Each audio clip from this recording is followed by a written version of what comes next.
So here I have two devices, and I will transfer $1 from this device to this device instantaneously. Enter the amount and send. I'm seeing the transaction now. And there it is. What you've just witnessed is what looks like a standard financial transaction. Money was transferred electronically from one account to another. But while it appears like an ordinary bank transfer, it may perhaps be the most revolutionary technology you're likely to see in your lifetime. This technology is called Bitcoin.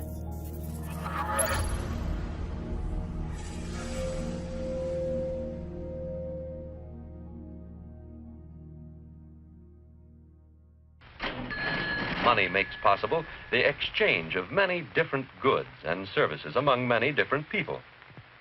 Wherever we go, we see money being used as a medium of exchange. Money is at the core of our existence. Every day, we transact with one another. Currently, almost all of our daily transactions involve a third party, a bank, credit card company, or remittance provider. And ultimately, it's these institutions that carry out the transaction on our behalf. This is until the invention of Bitcoin. Bitcoin is truly one of the most important inventions ever in the history of humankind. That's how big of an impact it's going to have on our lives. And it sounds really difficult and complicated and hard to understand hearing about it. If you had only heard about email, it would sound difficult and complicated and hard to use. Bitcoin is literally easier to use than email. So what exactly is Bitcoin? Well, for starters, Bitcoin isn't actually a coin. Bitcoin is a new form of money, a currency that lives solely on the internet, one that some have even called magic internet money. I think part of the confusion is that Bitcoin is actually two different things. It's both a currency and a payment network. And we've never had one thing that's both of those at the same time. So the dollar is a currency, but it's not a payment network. PayPal and Visa are payment networks, but they're not currencies. Bitcoin is both of those things at the same time, but it has this other property, and that other property is that it can instantly be teleported anywhere in the world, just like that, almost for free. And there's nothing that anybody can do to block these teleportations. There's nothing anybody can do to intercept these teleportations. And if you're careful about how you use Bitcoin, you can do these teleportations anonymously. So with Bitcoin, with a push of a button, you can pay anyone anywhere in the world or receive payment from anyone anywhere in the world. In the aftermath of the global financial crisis, an author using the pseudonym Satoshi Nakamoto posted a 9-page document onto an online forum. The document, titled Bitcoin, a peer-to-peer electronic cash system, would soon become the building block for what is today the first fully working concept of decentralized money. These are the daily candles of Bitcoin, just in the backdrop. But I want to talk about these trend lines. You've seen them on other presentations even earlier today. I started out working at Bear Stearns back in 2007, so about a year and a half or so before the financial crisis really started to hit. And after Bear Stearns, I joined JP Morgan, where I became a VP, and that was my last job. All of these jobs were either Midtown or downtown Manhattan. Tone Vays is a Wall Street veteran. A former VP at JP Morgan, he now spends his time studying and educating audiences about Bitcoin. Bitcoin is generally difficult to explain. You want to try and break it down as simple as you can. So the simplest way is basically, it's like a message. It's a digital message that you're passing. And normally, we're all used to computers. We're all sending emails, we're all sending pictures, but you're always sending a copy. Anytime you hit the send button in a computer, you always retain a copy, you always retain the original. And when it comes to financial transactions, you hit the send button and you have an intermediary, the bank, that is moving money from one account to another. And this is the problem that Bitcoin solved. It was able to take something digital, and when you hit the send button, you're not actually sending a copy. You're actually sending a digital object. At its core, Bitcoin is basically a new monetary system. However, Bitcoin is unlike any other system we've seen in the past because it isn't centralized in one place. This decentralized nature of the Bitcoin platform is one of the things that make it so unique and world-changing. We're all familiar with PayPal or Visa or Bank of whatever. All of these traditional services that we're used to control who's allowed to have an account, who can send money from who, from what countries users can send money to other countries' users. With Bitcoin, there is no entity that's controlling any of that. There's just this software protocol that anyone can write software to interact with, and then anyone can install that software on their phone or on their computer.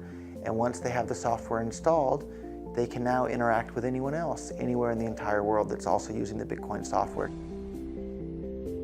This software that runs the Bitcoin protocol is commonly called a wallet, a digital purse which stores and allows the holder to move Bitcoins from one wallet to another. The Bitcoin protocol is open source, meaning that the programming code is freely available to add to and redistribute. In this way, similar to anyone being able to add a new website to the World Wide Web, programmers are able to add new products to the Bitcoin network. We have Jason, for whom this is very late evening because he is in Australia, and we're about to do Jason's first Bitcoin transaction over Skype as our medium, so everyone can see how quick and easy it is. On my end, I will hit send, and Jason is going to hit request. So when he hits request, a QR code should have displayed in the middle of your screen. And he's going to put it up to the camera of Skype so I can scan it with the camera in my cell phone. All right, I see the QR code. My phone is trying to scan it. And there it is. I scanned it. So I feel kind of generous. Let's send Jason $5. So I have just sent Jason $5 in Bitcoin. And let me know when it's registering on your end that you have $5 worth of Bitcoin. And there it is. Okay, so that took about 10 to 15 seconds.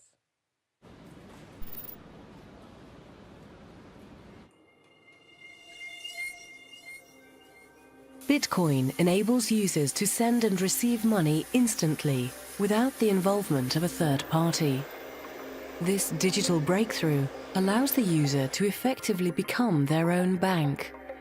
This is a complex idea to handle, but the possibilities of this new bankless currency are enormous. はい、こちら3240円になります。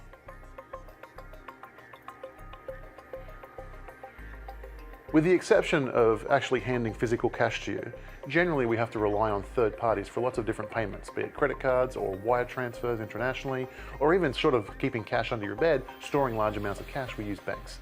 And what Bitcoin does is allow us to do all of those things without any third parties. So in that sense, we can be our own bank, we can be our own payment system, we can be our own international wire system, we can be our own remittance system, we can do all of these things without relying on any other third parties. That's what Bitcoin allows us to do. Before Bitcoin, all these companies like PayPal and Visa and Bank of America and any business, they had a ledger that kept track of all their account balances. So PayPal has a ledger that keeps track of exactly who has how much money in each PayPal account, and that ledger is stored on PayPal servers in PayPal's data center somewhere. And before the invention of Bitcoin, people thought that it was impossible. All the mathematicians and computer scientists thought that it was impossible to have consensus on a distributed ledger like this. But what Bitcoin did is it came along and figured out how to keep track of this ledger that keeps track of who has what Bitcoins. But instead of that ledger being on one data center, it's on everybody's computer across the entire planet that's running the Bitcoin network, including my laptop right here. I have a full copy of the entire Bitcoin ledger. This public ledger, known as the blockchain, is perhaps what could make Bitcoin a financial game changer.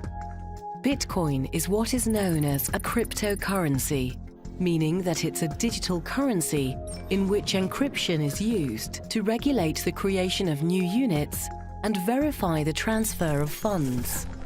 New Bitcoins come into existence through a process called mining. A miner is a person or entity who runs a very powerful computer in an effort to solve a complex mathematical puzzle known as a block. Miners around the world compete to solve or close a block and are rewarded with newly generated Bitcoins if they're successful. All transactions that travel through the Bitcoin network are pieces of this complex mathematical puzzle. So when a miner solves a puzzle, they're actually verifying the integrity of each and every transaction.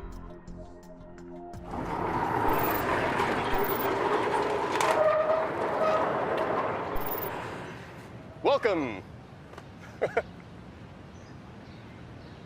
This is one giant abandoned recycling plant. We've got incinerators over there, those two big silos. Right around this wall, we have a megawatt worth of solar panels. It's a lot. That's about as much as what we consume. So we're going to be able to offset our electrical costs completely. This is a work in progress, but a Bitcoin mine is a group of computers that contribute its processing power to facilitating Bitcoin transfers and the security of the network. Yeah, it is one big supercomputer, and all of these individual computers are kind of throwing guesses at this mathematical problem. And it's a very difficult problem. It takes lots and lots of computers to guess it.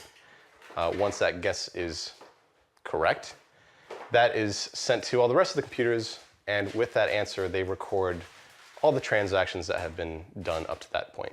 It's a very secure system for facilitating transfers, recording transfers, and making sure that no kind of shady work has been done. Because there's some methods in financial transactions where you could double spend, and this whole blockchain thing is one great method of make sure that doesn't happen. Say if Alice wants to send Bob an email, what would happen under the hood is that along the path of the email across the network, her email gets copied in many places of the network. And eventually, the final copy will be relayed to Bob. That's how email works. That's how digital transfers work. And that's how it should work for the majority of digital transfers. That's well and good. However, in the case of money, that would be disastrous if that were to be the way that money was transferred digitally. You don't want copies of the same dollar bill to exist on the network. That would ruin the scarcity premise of money. And so this was the problem that Satoshi Nakamoto tackled with the creation of Bitcoin. And so what happens with Bitcoin, the Bitcoin's blockchain, is that when Alice wants to send one Bitcoin to Bob, she creates a transaction, and that transaction gets copied across the entire network. However, this is different than, say, a single email, because that transaction has embedded in it instructions to the rest of the network that says, from here on out, control over this Bitcoin is now conferred to Bob. Okay? And the rest of the network honors that. One time I realized that, wow, Bitcoin is really difficult for people to understand, as I spent the whole evening explaining Bitcoin to a friend of mine, and then I got home that night and she posted on my Facebook page, and she goes, yeah, I was thinking more about Bitcoins, and you were explaining Bitcoin mining, and does that mean that Bitcoins are originally underground? And I realized that Bitcoin's a difficult concept for people to understand, and especially Bitcoin mining as well, because Bitcoins are not originally underground. For new users, Bitcoin can be a difficult concept to understand. Bitcoins aren't physical, and they certainly aren't underground. However, there are some interesting similarities between Bitcoin and a precious metal that is found underground: gold. gold has been money and a store of value for thousands of years. Today, gold is mined all over the world. The amount of gold that can be extracted from the ground decreases over the life of a mine, until eventually the mine is exhausted of all of its gold. Bitcoins are also mined in a similar fashion. The Bitcoin algorithm is programmed so that the reward for mining new Bitcoins is halved every 4 years until the year 2140, when all Bitcoins will have been deemed to have been mined. Perhaps the mysterious creator behind Bitcoin was trying to mimic the attributes of gold, almost as if to create a digital gold coin which could be divided and then sent instantly around the world. I try to explain it in some really simple way, like miners, Bitcoin miners, they receive the reward just because they maintain the security of Bitcoin. Mathematically, it means that you need to solve quite difficult problems. It's a just guessing process. You have to make millions and millions of guesses. And if you're right, and you're able to close all these transactions inside of one block, you're successful and you receive 12.5 Bitcoins as miner. Originally, this reward was 50 Bitcoins. Every 4 years, this reward for miners is 2 times less. So reward will be decreasing over the time. The creator of Bitcoin, whoever he is, was a really smart guy. And he obviously liked math a lot.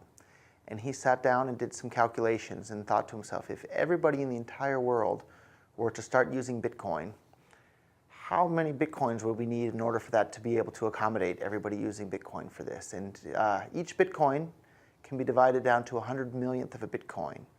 And if everybody in the entire world were to start using Bitcoin as their money, the smallest unit of a Bitcoin, which is called a Satoshi, it's 100 millionth of a Bitcoin, would still be worth less than 1 US penny if the entire world were to start using Bitcoin. So who is this Satoshi Nakamoto? 2 years after publishing the white paper for the peer-to-peer electronic cash system, this mysterious figure vanished, never to be heard from again. The only clues to his or her identity can be found in the white paper.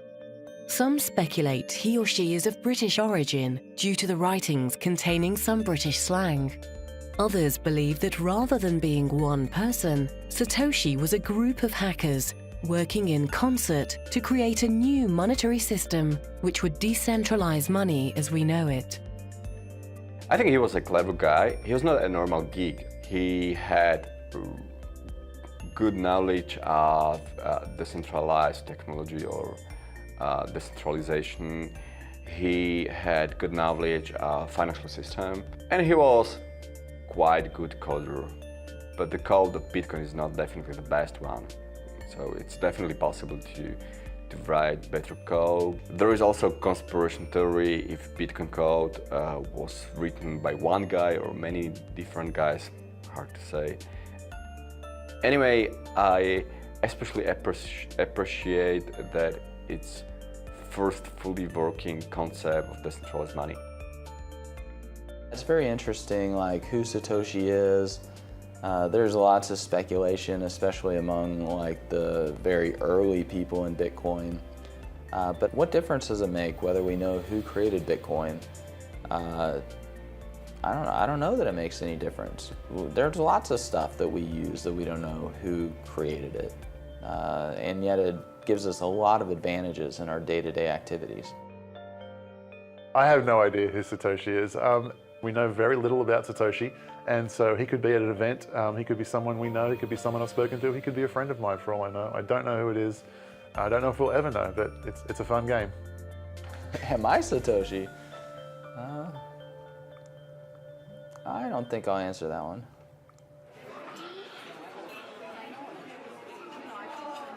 Regardless of the true identity of Satoshi, what he or she has invented could have profound effects on how our world evolves into the future. ビットコインで支払うとかっこいいな。そんな感じです。最先端を行ってるっていう感じ。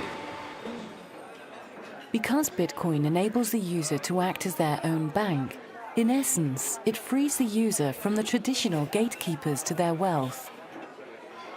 ビットコインはクレジットカードと違って支払いのサイトが、今まででしたら1ヶ月とか、60日後とかにカード会社からお店に支払われるものがビットコインだとそのサイクルが自由に決められますので非常に扱いやすいものだと思います。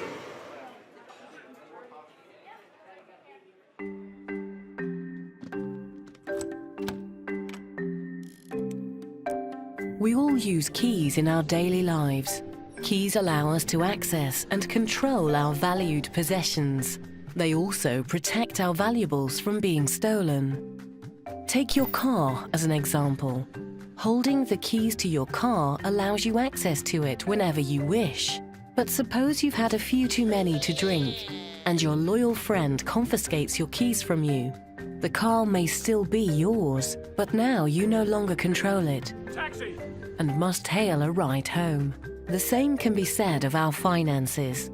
Although you may have the debit card and password to your bank account, the funds aren't directly in your possession. Every time you make a withdrawal or transfer from your bank account, the bank is actually acting on your behalf and moving the funds for you. This is where Bitcoin is fundamentally different. Bitcoin enables an individual to hold the private keys of their own wealth. So with pretty much every asset that we have out there, we don't directly hold the dominion or control over that asset. For example, the Royal Bank of Scotland, they had 700,000 accounts, ATMs, just went down for the weekend. Nobody could access the ATMs, couldn't get money out. You have a credit card or a debit card and it gets turned off because of suspected fraud, or you did a charge in an unusual location. Well, guess what? The credit card company holds those private keys. They get to make the choice, not you. Bitcoin is very, very different in this regard. It is built on public-private key encryption.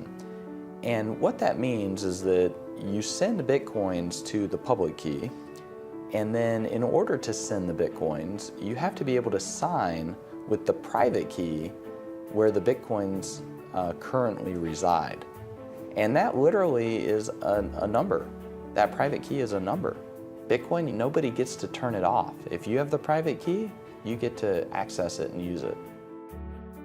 With your Bitcoin wallets, there's associated what are called private keys. Okay? And these are literally what they sound like. They're private keys that can open and unlock your access to your funds.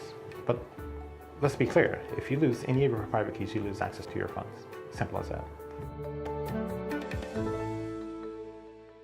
So we just bought some Bitcoins out of a local Bitcoin ATM. And so what actually comes out is what we call a cold wallet. It's a little piece of paper with two squares on it, or two things that look like Roche ink blotch tests, and a bunch of alphanumerics underneath each. Now the top is the public key, which is what people would use to send Bitcoins to this address. And the bottom one is the private key, which is what you would use to scan in order to retrieve Bitcoins from this address. Now it's very important to note that that private key is something that you really shouldn't be showing around everywhere, because whoever scans this first will be able to take the Bitcoins off this address. Also, if you were to happen to lose this piece of paper, then you've actually essentially lost your Bitcoins because nobody else has a copy of this private key. Right now, there actually is some Bitcoins on this address, so if you're seeing this for the first time, you may be able to scan this off yourself and take the Bitcoins for yourself.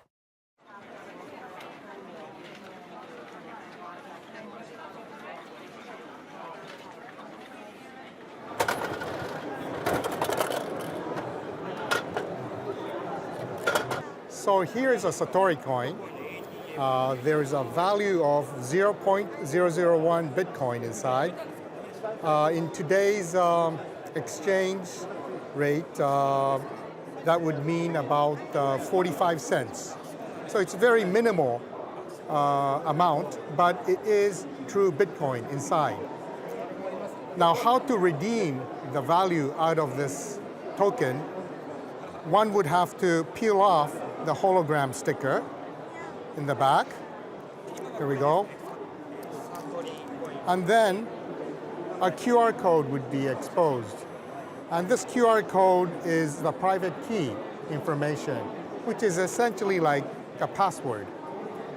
And with this private key, and only with this private key, one can redeem, you can import that value to your Bitcoin wallet.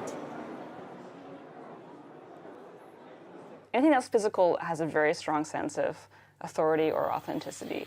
And to make the barrier to entry to Bitcoin as low as possible, I think everyone working on the project felt it was really important that someone could have a part of Bitcoin that they can hold in their hands that's portable and doesn't cost very much to get started. It's kind of a low commitment object. Because Bitcoin is built on public, private key encryption, the entire workflow for sending payments, particularly online, is fundamentally different from that of credit cards. Credit cards were never built to be used on the internet in the first place. When the credit cards were made, there was no internet. So a pull system is that you've given the authorization to the merchant or the credit card issuer to pull from your bank account whenever it is that they feel that they have the right to do so. With a credit card, whenever you want to initiate a transaction, you are effectively giving the keys to the merchant, right? And you give your keys to every merchant you deal with. Right? So every time you make a transaction, for example, online or so, you're taking a risk because you're entrusting the merchant with this very personal information, which they could then take to initiate transactions as well if they wanted to. Whereas Bitcoin, it's a completely different model where the control is more weighted towards the consumer. The consumer then pushes their funds to you. And then if you're doing an internet service, right, you could broadcast a Bitcoin address and anyone in the world could send Bitcoin to you. If you were a band, a musical band, and you're performing on a concert and your concert was being broadcast around the world, if you put up on the stage a sign that had a Bitcoin address, well, you could be funded by anyone who was watching that broadcast anytime they watched it from that point onward.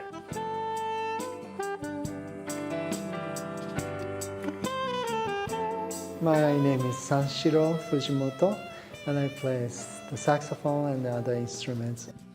I compose and perform and make CDs, and I make my living by being a musician.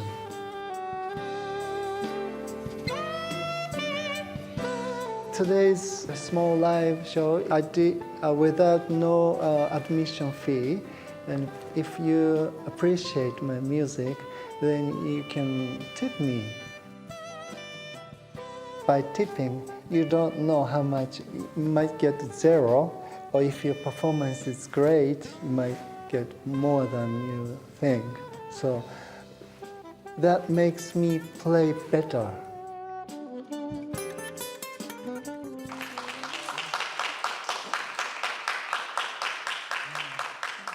Direct interaction is more about the art itself.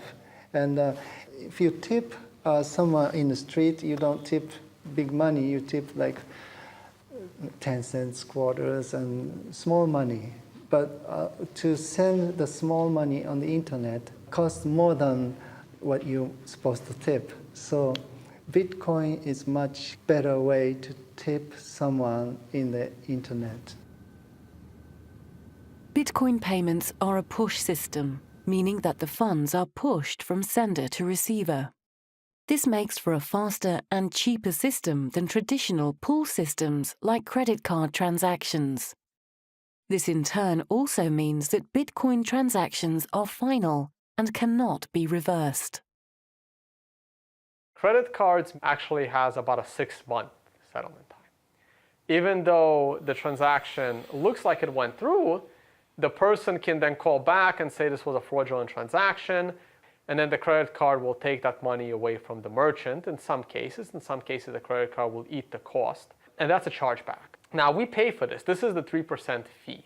Merchants usually pay this 3% in order to accept credit cards.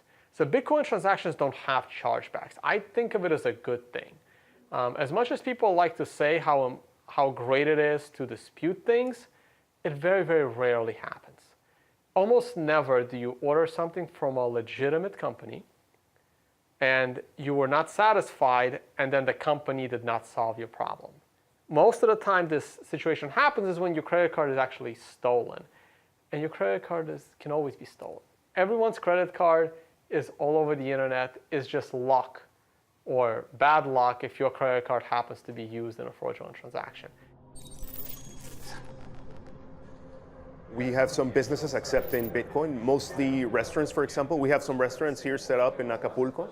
For merchants, when they accept Bitcoin, is for them to have another option, an innovative option. And for them, they have a lot of advantages. We don't charge what the credit card fees charge every time they slide the card, 3, 4, 5, even 10%, depending on the credit card. We don't charge anything. We don't have a minimum fee. You can pay 10 pesos, 50 pesos. We don't have a minimum.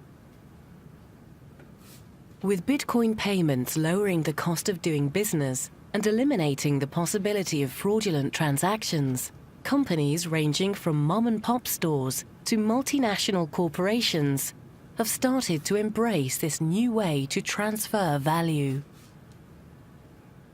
This is Harvard Medical School, and this is Harvard Chair. I visited here, it's 1997 to 1999. 僕らは今ファックスを使ってますけれども、今は Facebook とか SNS でもうすぐ写真でね、旅行行く時もパスポートもファックスを取らずに送ることができます。ということはファックスはもう未来ないと。そしたらクレジットカードとかそれからお金ですよね。その未来はどうなるのかといった時に仮想通貨っていうのが脚光を浴びるだろうというふうなことを考えました。でそういったようなことを考えると特に国際派でありたいと思っているということも含めて、できれば日本で医療機関であるいは歯科医院で一番初めに導入するということによってこれから一緒にビットコインと成長することができるんじゃないかというふうに思ったわけです。The first large publicly traded company to accept Bitcoin is Overstock, and they now ship goods to over 200 countries. Last I checked, Amazon only ships to about 50, 60 countries. So they're seeding entire markets with entire populations in the billions, not even fighting for that market share. Additionally, if Amazon accepted Bitcoin, there would be no fraud, there would be no chargebacks, so it would lower their costs. It would greatly increase Amazon's profit margins to accept Bitcoin. Bitcoin allows merchants to accept payments for their products and services seamlessly. And although it's becoming a great tool for merchants to offer their products to previously untapped markets, it's the people in these developing countries who will benefit the most. Bitcoin is the easiest, safest, fastest, best option for people that don't have bank accounts or that don't have IDs or they don't have anything but a smartphone. And there's lots and lots of people in the world that's the position that they're in. And Bitcoin is this fantastic solution and an opportunity for them to participate in the world's economy without having to deal with banks and having to jump through all these hoops. They just simply install an app and now they're a part of the world's economy. Something like 33% of the credit card transactions coming out of Africa are fraudulent. So nobody wants to take business from Africa. It's just too risky.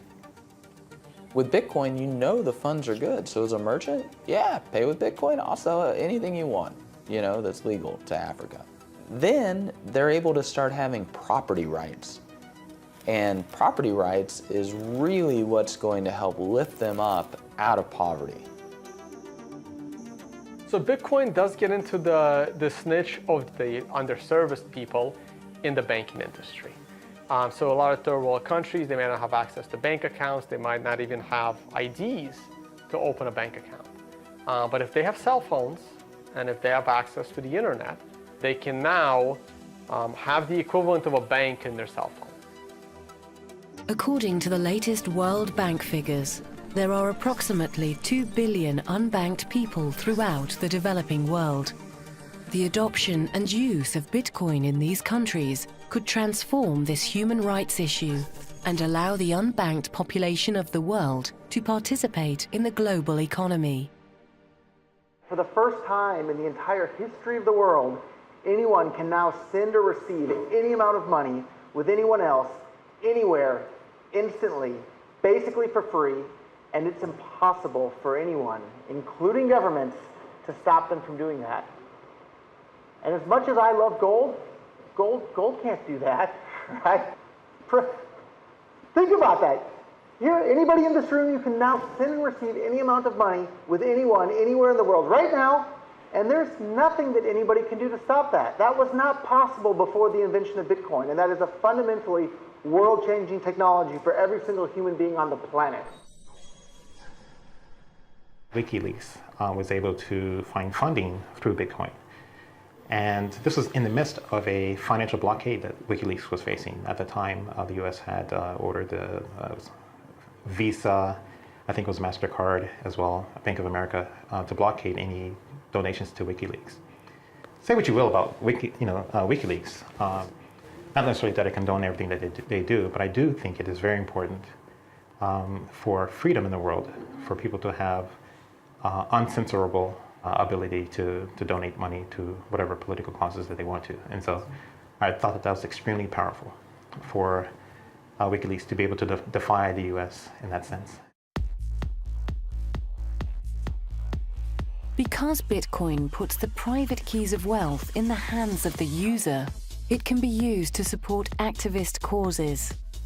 But Bitcoin can also be used for a night out on the town.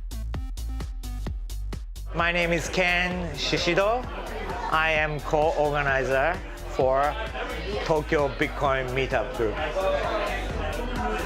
We have this special event tonight, having burlesque dancers receiving Bitcoin tips.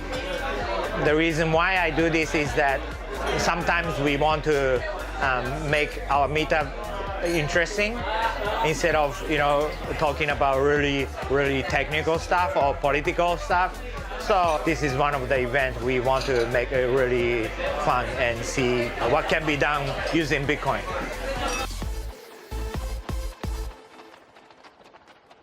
Currently, if you're living in most countries, buying things is not a problem. You have credit cards, you can still use cash, and to me, that is not the true use of Bitcoin.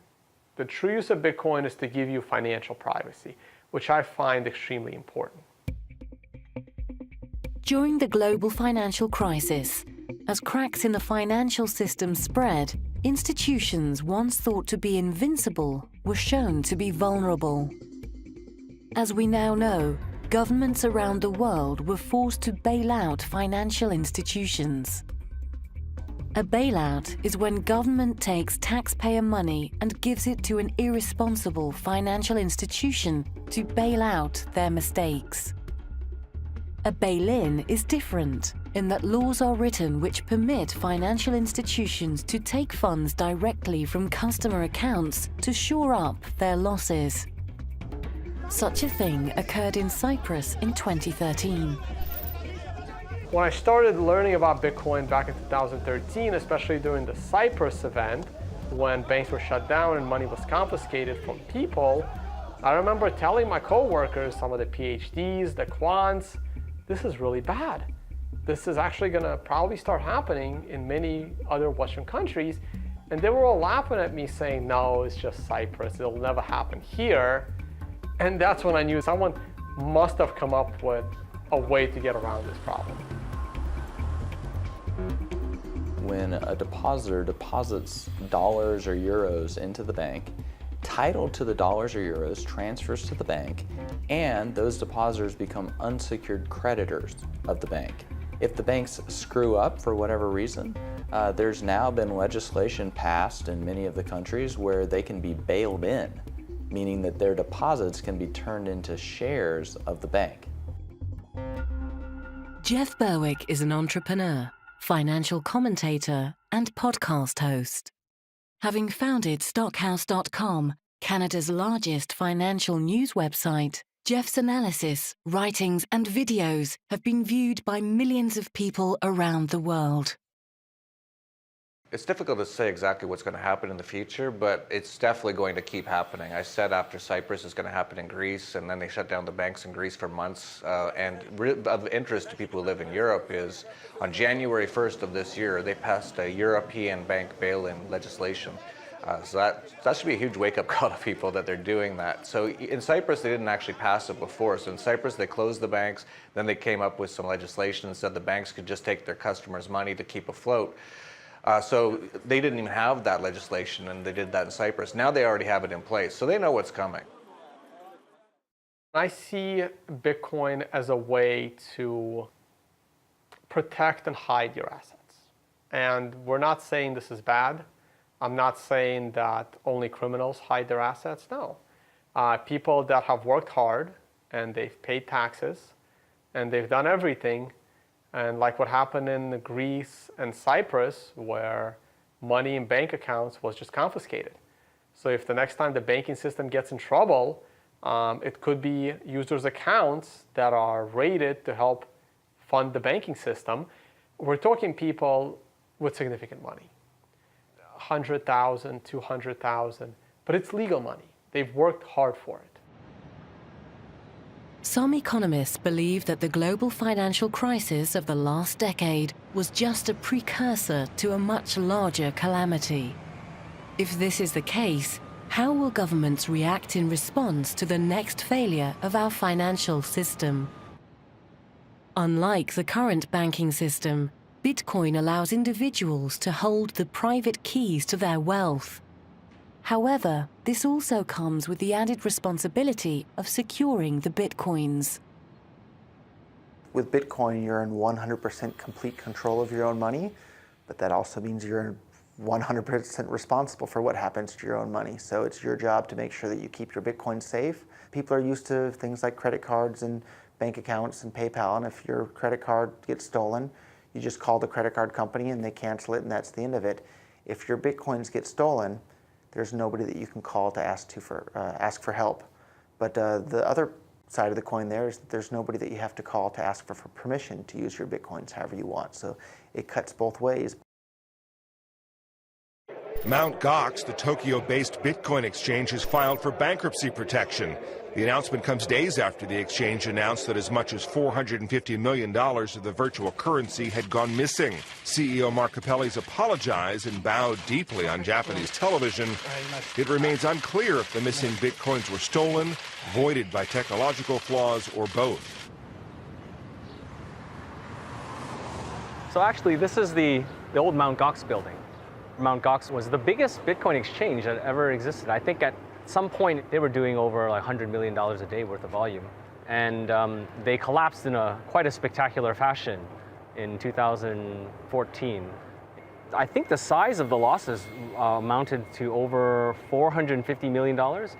They claim to have lost 850,000 Bitcoins, of which 200,000 were found afterwards in some old wallet.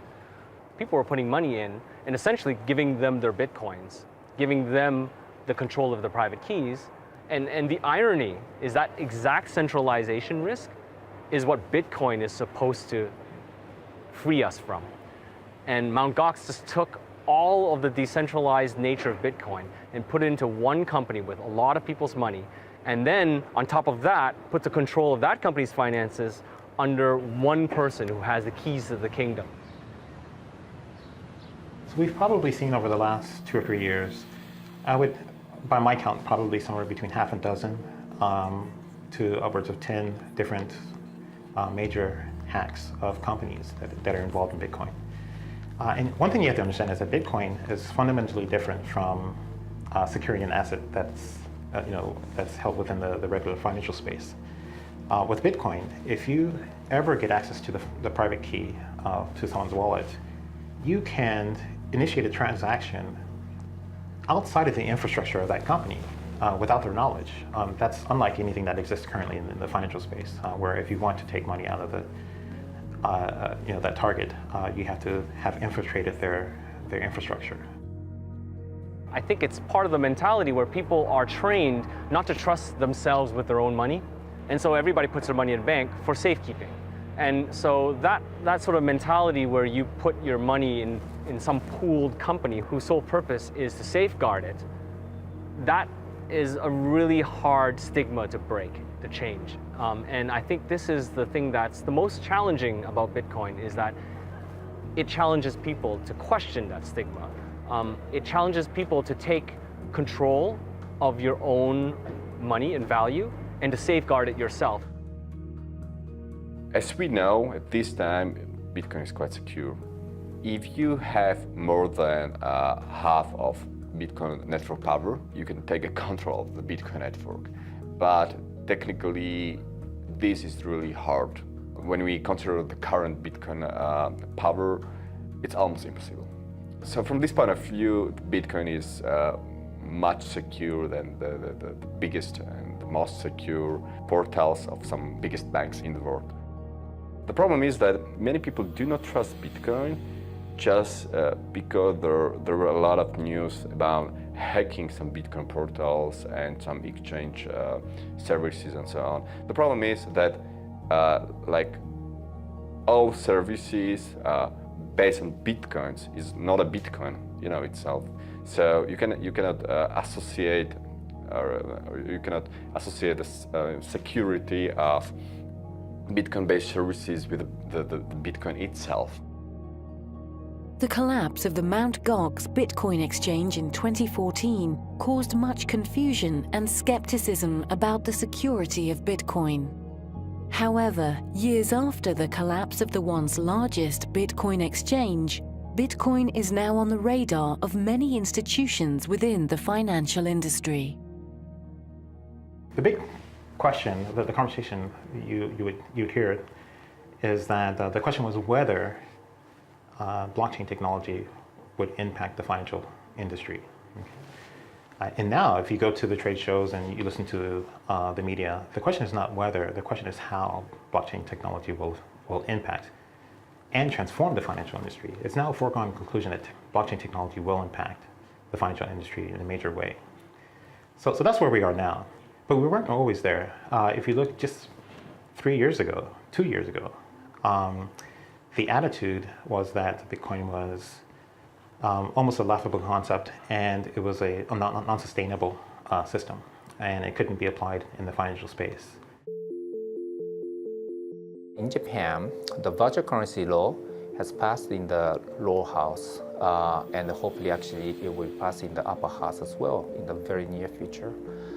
That means actually government recognizes the existence of the virtual currency, and then trying to actually set some regulations and trying to actually support the business.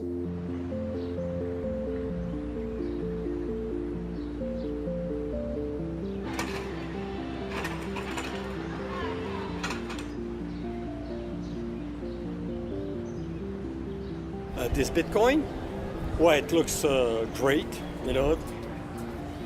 It's a nice piece of collection, It's better than a yen or a penny. Some of the areas where Bitcoin has been most popular so far is China, which has quite a high level of capital controls. Other countries like China, Argentina, Iran, this is where Bitcoin's really caught on to a lot of people, because you just simply, it's not easy to transfer money in or out of the country without going through regulatory problems or having to know someone in the government and things like that. So definitely that is a huge boost to Bitcoin. The advantages of Bitcoin continue to increase its popularity around the world, sometimes in the most unlikely of places. My name is David Hyatt, and I operate the Phoenix Rising Cafe in Nimbin. This is where our Bitcoin machine is located, right next to the traditional ATM machine, so the customers have a choice of using either. I saw that the current banking system was rather restrictive, and the independence of people running their own banking systems really appealed to me. And the fact also that it was digital and we're living in a digital age, I just knew that it was something that would have to get traction over time. Bitcoin is definitely the largest innovation in monetary science since Isaac Newton's gold standard. Going to completely revolutionize how all of our assets are held, so it's going to disrupt law, going to disrupt accounting, going to disrupt our finance industry, going to disrupt so much. It will also rapidly decentralize the capital. No longer will millions of people accumulate all of their capital into one big pile that then gets allocated by a senior vice president of Merrill Lynch or Bank of America. It'll be millions of people that you have to go and entice out of their capital to go fight a war in Afghanistan or Iraq. Once you decentralize all of those private keys, it becomes much more difficult to get people to pay for a lot of these goods and services that they otherwise wouldn't necessarily pay for. I'll just scan it, and now I have your Bitcoin address in my wallet right here, and I'll go ahead and enter $1, and we'll hit send. Mind sending the transaction? Sent, and there you go, you heard the noise. Before Bitcoin, I was basically retired. I was just hanging out, enjoying my life, practicing jiu-jitsu every day, and it was really fun, but wasn't really going to make the world that much of a better place, if at all. And then I discovered Bitcoin, and I looked around the world and I saw all these wars being fought and central banks debasing the currency and it basically preventing the world from being as good of a place as it potentially could be. And I saw Bitcoin, and I saw this as a tool to strip away all of their power to do that. Most people aren't interested in paying to kill people they've never met in other countries. Most people are willing to pay for roads and schools and hospitals. So if the governments say we need money for roads and schools and hospitals, I think people would probably give them a good chunk of that. If governments say we need money to go kill people in other countries that you've never been to in your entire life and you're probably never going to go to in your entire life, people are going to say, no, I don't want to pay for that. But if you're using bank accounts and dollars and euros, governments can seize all the money out of your bank account at any time. They can print as many new dollars or euros as they want to pay for these things at any time. If the world's using Bitcoin, it takes away those tools from government, and I think that makes the world a much, much better place.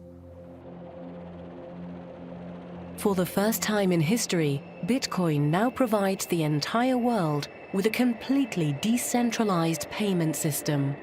One where each individual holds the ownership and control of their own financial wealth. One where all users can transfer value and interact freely amongst each other instantly. What could the future of our world look like with such a revolutionary tool? The possibilities could be truly magical.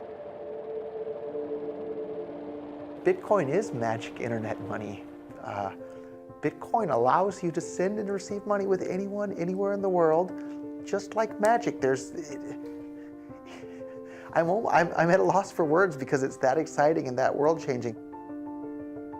With Bitcoin, you can pull out your iPod or your iPhone or your tablet or whatever, install an app, and in less than 30 seconds, you have the ability to send and receive money with anyone, anywhere in the world, basically for free. And you can be 10 years old and do that, or you can be 100 years old and do that, and you can be that in any country. That's magic.